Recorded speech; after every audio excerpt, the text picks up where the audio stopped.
Hey there, Bridget Lynn Dolgoff, Conscious of Economics and Urban Farm Project. This is an update today on what's been going on down here at the Truckee River, what I've been doing. And so over the course of 24 hours, if you haven't seen my video called Heartbroken, this is like part 2 to that. And so this morning what I did was I emailed the Air National Guard, the mayors, both mayors, Reno and Sparks, fire departments, Reno, Sparks, city council members, Reno, Sparks, Fish and Game Nevada, Fish and Game Federal, all park rangers in Reno, Sparks area,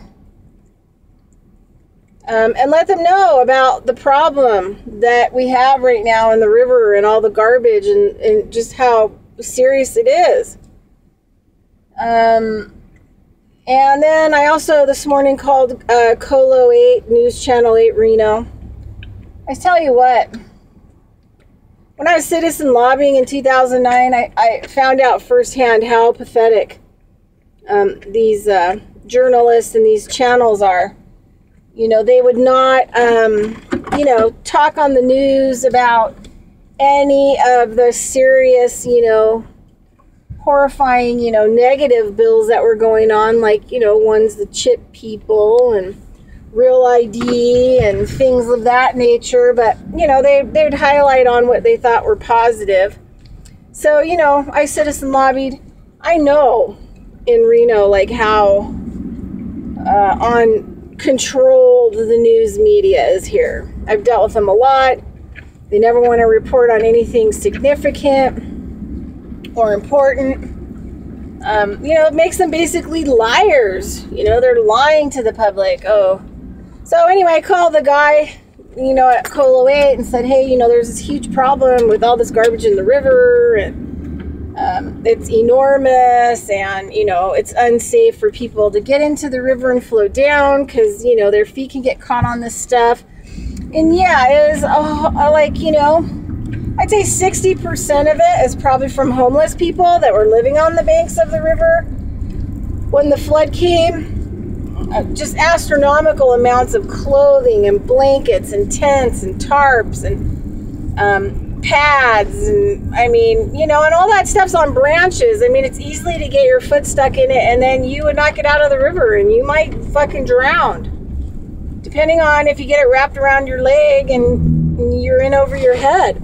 No, it's serious. It's like unbelievably serious. Plus all the fish, the animals, the wildlife, and it's just the issue is not being, I'm shocked, right?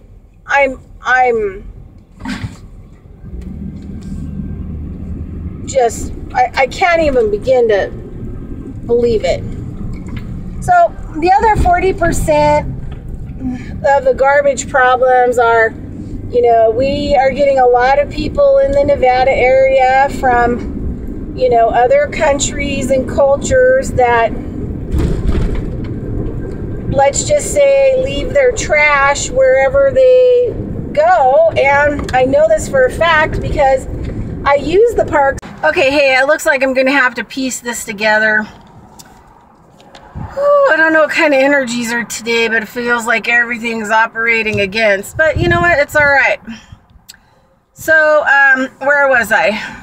So anyway, there are cultures that come to the U.S. that, they throw their garbage wherever. They let their garbage go wherever. It's not like a national priority.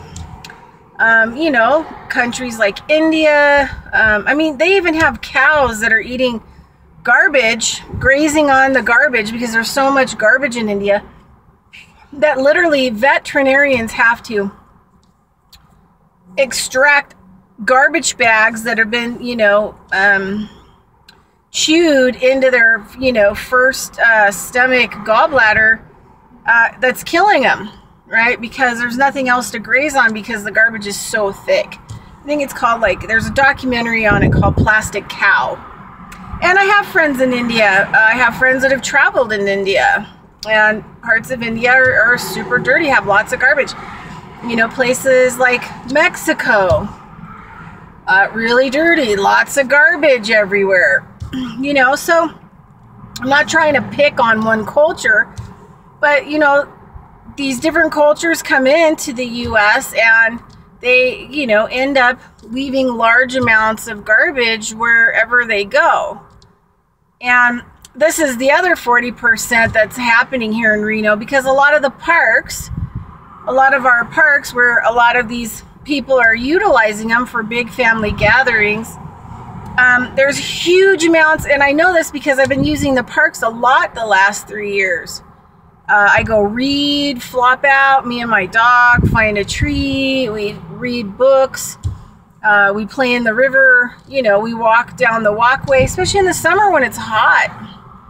So nice. Like, I don't even know why I haven't really spent time in our parks, but the sad part is I see a lot of, like, really negligent, disrespectful, dishonoring, you know, behavior, and people leaving all this garbage behind after weekends. And I noticed that at the Rock Park today. You know, when I got there from all these busy families having all these gatherings at the park all weekend, utilizing the park there on the river, there's tons of garbage all the way around the park. And so I got there today. This time I had 2 5-gallon buckets because I can't put the stuff in trash bags and carry it. Plus, I don't want to create any more environmental waste than I have to. So I've got, you know, 2 5-gallon Home Depot buckets that, you know, I'm taking down to the river so that I can fill them up and then throw them into the existing garbage cans that are there. And if some of the stuff's really heavy and really awful, like bedding and stuff that has sand and water and stuff in it, piles of clothing, then I'm just putting it on the river walk for the garbage people to come by and pick up. Well, until Mr. Retardo, garbage man for the city of Sparks today, which is another story I'll relay. So this morning I talked to Colo 8 about, anyway, so I was going off kind of about our news media here in the Reno area and how deliberately they do not really report on any important news. So does the Reno Gazette-Journal. Same crap. So last summer, a friend of mine who's a doctor, we watched a guy, homeless guy, pull his pants down and shit right into the river. This is kind of on the 2nd Street Bridge area over there, and that in the river over there. So we walked over there under the river walk, and there was human shit and piss everywhere and garbage. Like, the smell was atrocious. So my doctor friend freaked out because my doctor friend had been in India during cholera outbreaks that were started by people shitting in the waterways that people use for drinking water. Well, Truckee River is used for drinking water.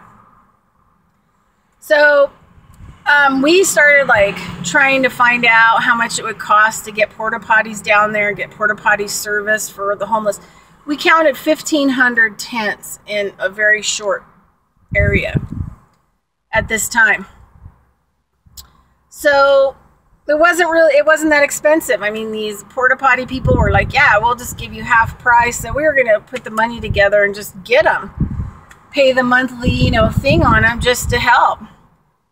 So my doctor friend starts calling the Mayor of Sparks, the governor, all these different people, the news media. When she gets to the city of Sparks and she's talking to the mayor directly, The mayor basically tells her that, well, there's no bother in going to the news media because, they're not going to talk about it because, we've asked for a blackout on what's going on with the homeless situation because the ACLU is involved and providing attorneys for them. So they can't be removed from where they're at. And we're like, but, so my friend, the doctor, calls the health department and files a complaint as a doctor saying, you got 15, in this one small section, you have 1,500 homeless people with no toilets, no water, no dumpsters for all their garbage. And my doctor friend witnessed that they were crapping in the water. So,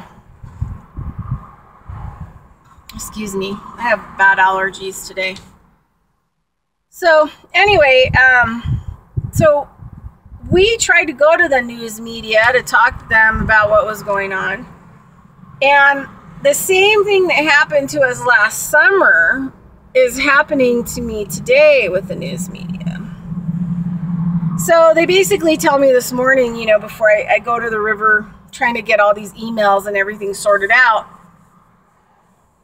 before I go down to the river to start, picking up garbage, because I'm going to dedicate at least picking up garbage till through the weekend, till Saturday. But I'm still going to fight for the river to be cleaned up, right? And other stuff has to be done. Because this is the deal. It isn't so much about evicting the homeless people off the river. There could be other places provided that these people could go live instead of a place where they have access to poop and pee in the river. That's the problem. It's not so much that they're homeless or that they need a place to live, but, you can't have this kind of stuff, garbage, pee, poop, human waste, being delivered into the river. They've got to be moved off river. Allowed some other place to go that has like some proper, sanitation. Maybe people could actually think and problem solve instead of ignoring the problem. Because the homeless population in Reno has exploded in the last, I'd say, 5 years. I mean, last year and the year before exploded. I'm out and about. I'm a natural activist. I talk to everybody. I ask questions to everybody. Shit. I saw the firefighters the other day at the park, from Idaho, and I stopped and thanked them and talked to them about issues that they're facing with wildfires and, politics and everything else. I want to know. I'm interested. You know what? This is my planet. This is my home. So, anyway, I tell the KOLO, desk, like, this is a serious, thing. He said, well, we'll bring it to the table this morning to see if, they're willing to actually, send someone out to do a piece on it. Would you be willing to go before the camera and talk about it? I was like, hell yeah, I'll meet you down here. I'll show you the whole thing. So I never got a call back. So basically, they were like, nah, we're going to stay away from that topic, So I go down to the river, I have my buckets, and I stop, and there's 2 City of Sparks workers that are there, guys, and they're fixing the lawn sprinklers and stuff like that. And I just stopped them and said, hey, these are the places that I've called and emailed about, the garbage problem down here, and I'm not throwing it on you. Excuse me. But I need to know if there's another agency that I should call about all the garbage in the river. And I mean, I can't even believe like how bad it is. And they were like, we agree. And everything I talked about, they were like, we are in complete agreement with you. Your perception is right on. You're down here. You're seeing it. And they said because of all these, families that come here on the weekends to the parks, we used to have a great deal of Monday morning, sometimes in the Tuesday morning, just cleaning up the garbage that was left in the parks. Rock Park, where I was at. Still, they got a bulk of it cleaned up, but on the outskirts around the park there, there's like bottles and bags and tons of garbage that they didn't get to. So then they also have to fix the stuff that's broken. It goes on and on. And so they said that they're completely short-staffed. There isn't enough of them to go around. That they already spend one day a week picking up all the garbage in the parks, which is Monday or whatever. And then they're busy with everything else that has to be done. And that there's no possible way that they have enough staff to deal with all the garbage in the river or on the banks of the river as the Truckee River is receding right now. And I was telling them, well, small little garbage cans are not even going to help. You guys need some dumpsters out here. You guys need hundreds of people starting up at Verdi, working all the way down, probably down to Lockwood, to clean up all the garbage that's in the river right now. It's unbelievable. Really dangerous. Really dangerous. People get snagged on that stuff and stuck. There's tires, huge tires. Just unbelievable amount of stuff in there. So they said, well, the biggest problem is that we also can't go into the river and the banks of the river to extract the garbage because there was something that happened. And there's thousands and thousands and thousands of spent needles and syringes that we were dealing with. And we're not trained in biological hazardous waste. That the government needs to have somebody come in, with the proper equipment and clean it all up. Because, they don't have the ability or skill. It's a hazmat situation. It's horrifying. Completely horrifying. And, like I said, they need massive dumpsters down there in order to start the cleanup process. And they don't have people that can do it. They just don't have enough people. They are, on skeleton crews, and that's it. So anyway, I just kind of thank the guys for their time, talking to me about the situation. So me and my dog, we bebopped down the pathway. Let's see, what way would I be going? East, out of Rock Park. And, just cleaning up garbage as I go. Trying to get in the trees and bushes, into the water and back and forth. And, I fill up one bucket and then I set it on the path there, off the path. Then when I have two full buckets, then I can crawl out and then I can grab my buckets and go to the next garbage can and dump them, right? 5 minutes into picking up garbage, bam, my first needle and syringe. Took a picture of it.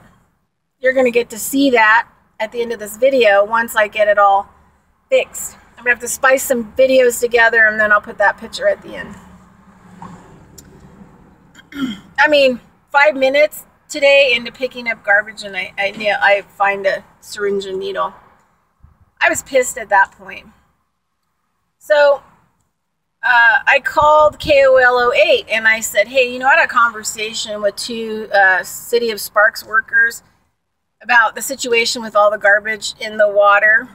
And that they said, that there's also a lot of biohazard material and they can't really get in there and pick it up, with all the needles and stuff like that. And that they're skeleton crewed and they can't get to cleaning up the river, and somebody's going to have to start talking about what's going on. And that, you know, they can't get to it, and, you know, blah, blah, blah, blah, blah, and what's going on. And they're in over their heads dealing with everything that they have to deal with. And so the guy, it was a different guy, he said, okay, well, I'll make the adjustments to your initial report. The guy's on the phone. I said, okay. I'm like, but somebody really needs to come down here and investigate. So, hang up. That's when I turned around and I was picking up garbage, and that's when I found the needle and the syringe. And that's when I just kind of came unglued. Because, you know, I was thinking about all the children and families, because there's no signs up saying this is a biological hazard area.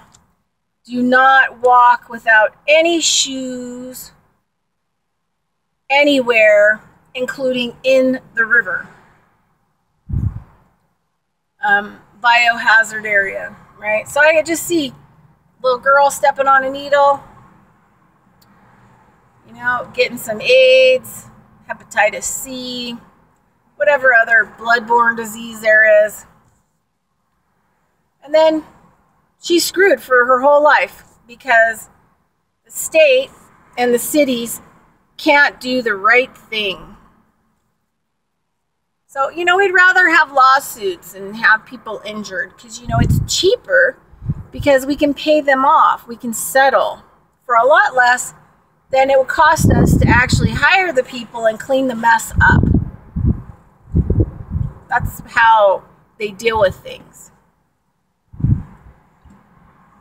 I'm having a Coke, but it's a cane sugar imported Coke. I don't drink any of that corn syrup or beet syrup crap either. Anyway, Coke and a smile. Trying to get a smile. So, anyway, I was pissed. So I called Cola 8 back and I said, you know, look, I'm not trying to harass you people, but I'm just going to tell you that I've been cleaning here for 5 minutes here at the river, second day. Already reported all the other stuff. And I found my first syringe and needle. And I said, this is a serious emergency. It is a public health emergency. It is a biohazard emergency. It is a garbage in the river emergency. And he starts saying, yeah, well, you know, we decided to go with a whole bunch of fire stories on the news and all this other stuff. And I'm thinking to myself, well, how many other people and you know, news channels are actually reporting on fire? This is not a newsworthy story. And he said, well, we have to get through this week, and then maybe next week we'll, like, report on it. I lost it. And I just totally, like, he started screaming at me about how they can't do the news story, that they have all these other news stories that are priorities, like the fire and all this other stuff, great. And that there's no way that they're going to, like, be able to get to it. And I said, yeah, I know. Because you know what?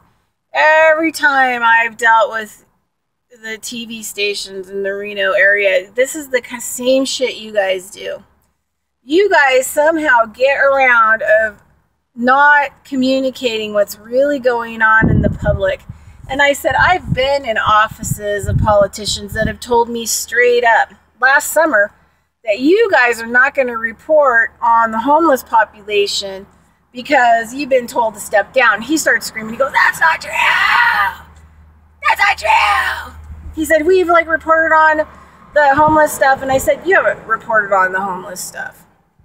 You're not reporting on the garbage. You're not reporting on all the syringes that are being left by the homeless people. You're not reporting about the homeless people shitting and pissing in the water. You know, so what really are you reporting on about the homeless population? Anyway, so I started screaming back. And I said, you know what? We are past, you know, a negotiating for you to do some kind of news story. Now we're involved in a public health emergency of needles and syringes being all over, where the public right now is swimming off these parks and the, you know, river walk, and they shouldn't be barefoot at all. I mean, I said the city of Sparks guys say that there's thousands and thousands and thousands of needles, hundreds that they throw away weekly. And there's so many more that they don't get because they're not cleaning up the river and the banks of the river. They can't get to it. They do not have enough manpower or time. So I went off on the KOLO8 guy and just was like, this should be like an emergency. So I got off the phone with Dildo, and I just, you know, telling everybody, I don't care what you want to do or what you're going to report, because I'm got a YouTube channel, and I got a Facebook, and I got all kinds of other places that I can put stuff. Nationally, internationally, locally, state. I got my own news media outlets, and I'm going to report what I see, what I hear, what I'm involved with. Period. So, I took a picture of the needle and syringe, found a couple other ones. I ended up throwing them away, but I did get a picture of the first one.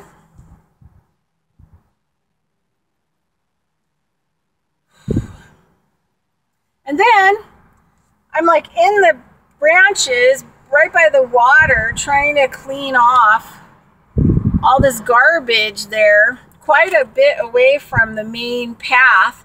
I have my one orange Home Depot bucket on there, because I'm going to go dump it as soon as I fill this other one up. I'm going to come out, and then I'm going to go right over and dump them into the main garbage things there. And then I take them both back and go fill them up, right? Trying to save on garbage bags and stuff. Plus, you can't, once you got all this stuff in it and wet stuff, you can't lift those garbage bags and haul them anywhere. They're way too heavy. Plus, it's just more trash, you know, why do it? So I had two really nice 5-gallon buckets, and you know, they still have the little, you know, thing on them. Because if you're carrying a lot of heavy stuff, this hurts after a while. So you got to have one that has a good handle on it, right? So this is one of my gear ones. And then I had my other Home Depot bucket. Anyway, so the garbage man that comes along and checks the garbage bins stops, gets out, grabs my Home Depot bucket with the garbage in it. Instead of just dumping the garbage in there and putting the Home Depot bucket back, he throws the whole thing in there. So I noticed that he's leaving with my bucket. So I've already had like a rough morning. I mean, I'm just like, how much abuse and batter can I take? How stupid, I'm sorry, how stupid and ignorant are people? Couldn't even look in the bushes to see if there was anyone in there. I mean, do you like hate your job so much that you can't cope? You're like,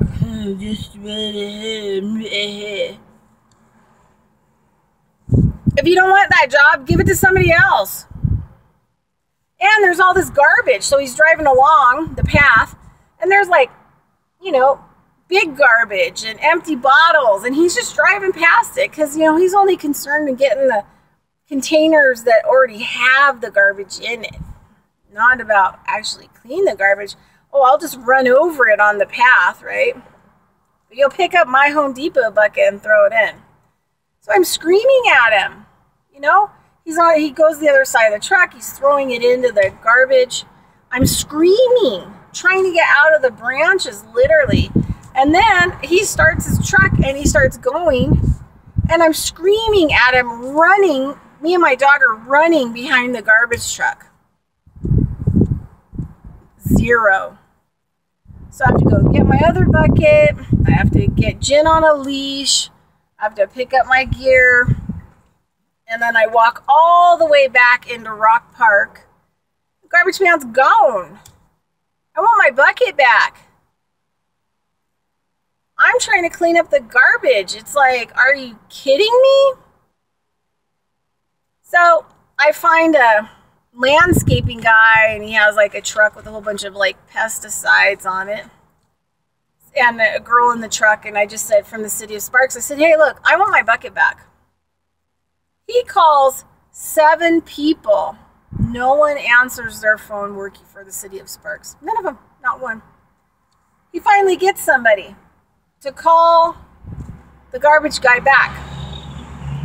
So he says to me, I don't want you to yell at him. You know, he's older and he doesn't really speak English. I was like, what?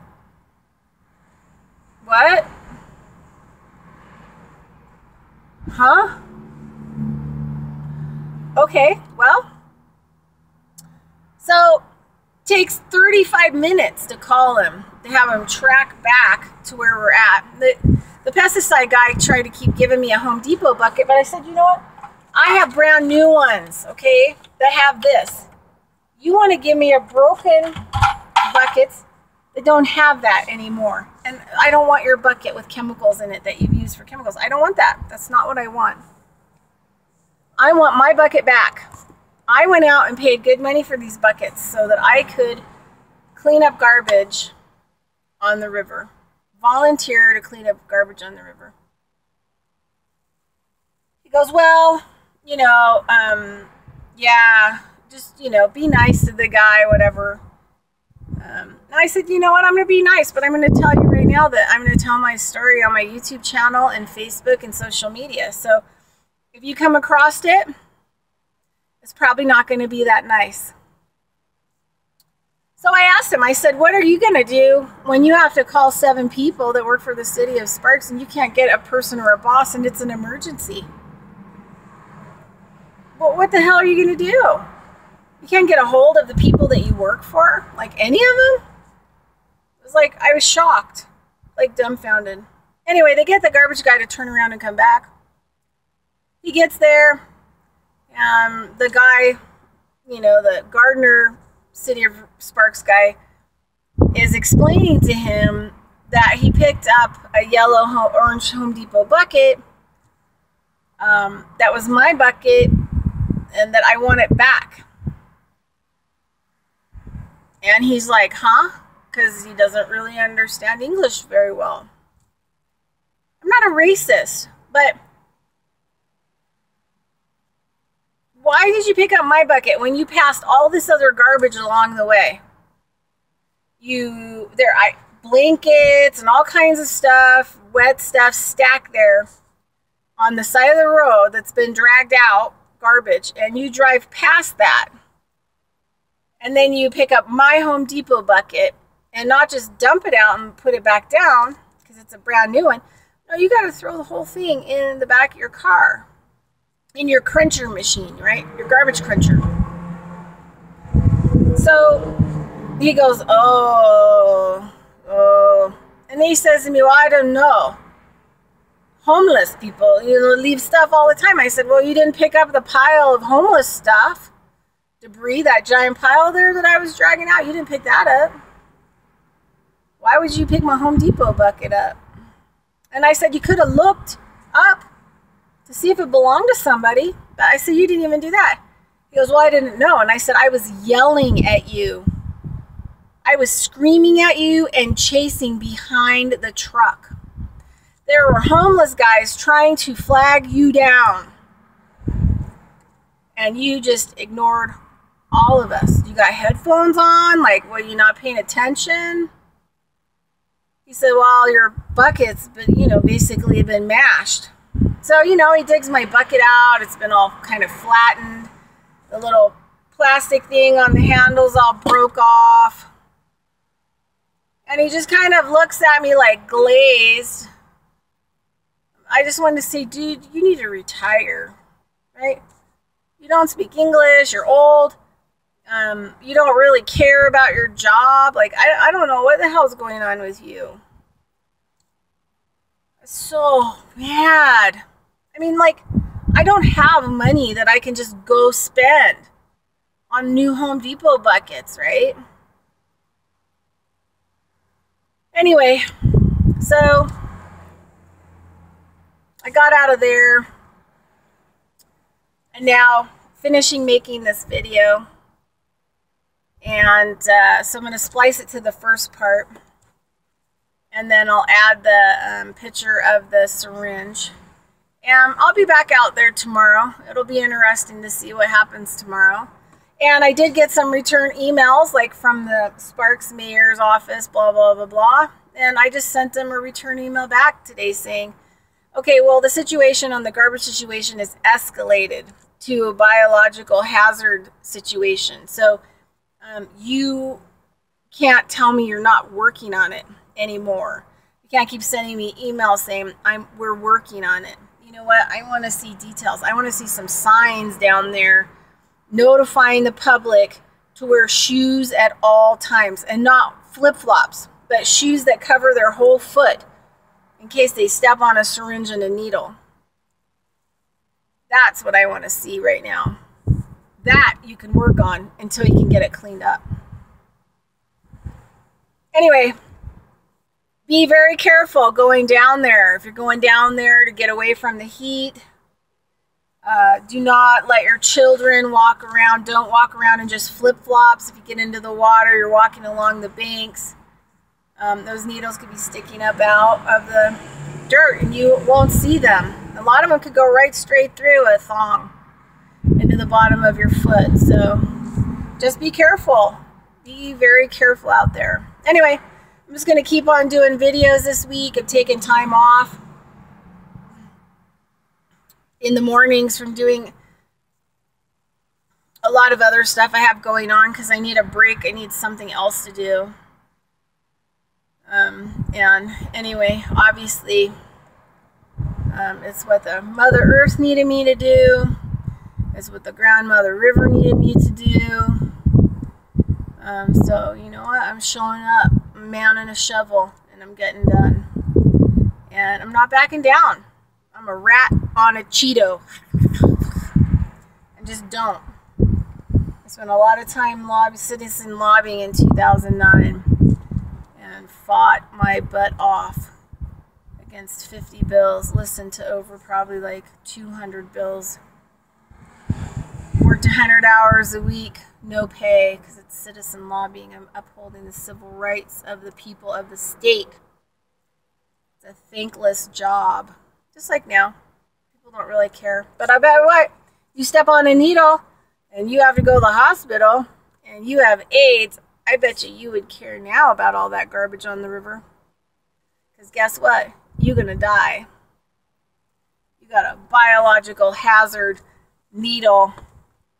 And now you got a disease from it that could kill you. And it only takes one puncture. Well, just one. Just one little puncture. Believe me, I have a medical background.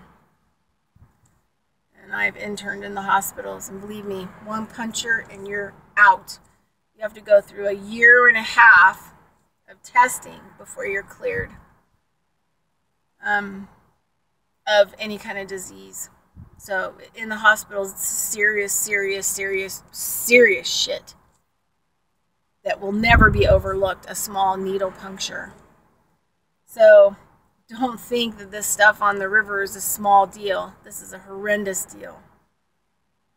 And people have got to like wake up and get your politicians active. And you know what? Do yourself a, if you're hearing this and you're in the Reno area, even if you're not in the Reno area, call News Channel 8, KOLO. When the recording goes off, it's going to ask you to choose a number. Choose 1. That will send you right to the front news desk.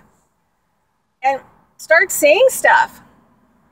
Be like, you guys need to report on all these needles and shit down there at the Truckee River. You guys need to report on all this garbage going on down there. You guys better get going And you know what? Call your mayor's office. Ask them what they're doing about all those needles down here on the river in the parks. Ask them what they're going to do about them. What kind of signs they're going to put up right away to protect the public. You know? Ask them. Phone call them. Call them. And light a fire under their ass. One person complaining, they're like, she'll complain for a little while and she'll let go. And we won't do anything about it. Because we didn't do anything about the people shitting and pissing in the river last summer. And cholera, you guys should look that up. Cholera. Oh, thousands and millions of people die in countries when there's cholera outbreaks because of shitting in the waterway where people use the water for drinking. Yeah. You know what? You should check that out too. Okay, anyway, Bridget Lynn Dolgoff, I'm pretty worn out.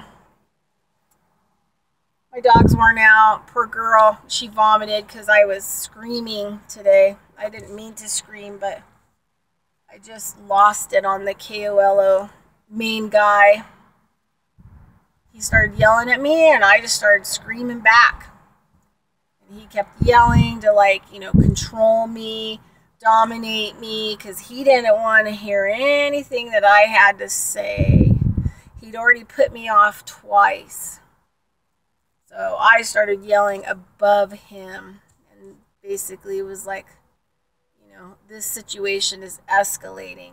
There are needles, spent and used drug needles by the thousands down here.